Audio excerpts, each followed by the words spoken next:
ఒకవైపున మొక్తజా ఖొమైనీ ఎవరైతే ఇరాన్కి సంబంధించినటువంటి ప్రస్తుత సుప్రీమో, వాస్తవంగా సుప్రీమో అనే పదవి ఏమీ ఉండదు, అలా పిలుస్తారు.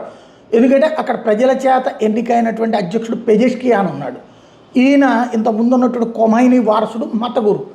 అక్కడ సైన్యం మతగురువు మాట వింటుంది కానీ అధ్యక్షుడి మాట వినదు. హార్ముజ్ జలసంధిని అడ్డుకోవద్దు, లేకపోతే గల్ఫ్ దేశాల మీద దాడులు వద్దని అధ్యక్షుడు చెప్పాడు. Even IRGC Islamic Revolution Guard head చెప్పినా కూడా వింటలేదు. దాడులు కొనసాగుతూనే ఉన్నాయి. అంటే కంట్రోల్ లేని, నియంత్రణ లేని సైన్యం. ఎవరికి తోచిన దాడులు వాళ్ళు చేస్తున్నారు, ఎవరి చేతిలో ఉన్న ఆయుధాలు వాళ్ళు వాడేస్తున్నారు. వాళ్ళ తరపున మొక్తజా ఖొమైనీ ఓ ప్రకటన చేశారు.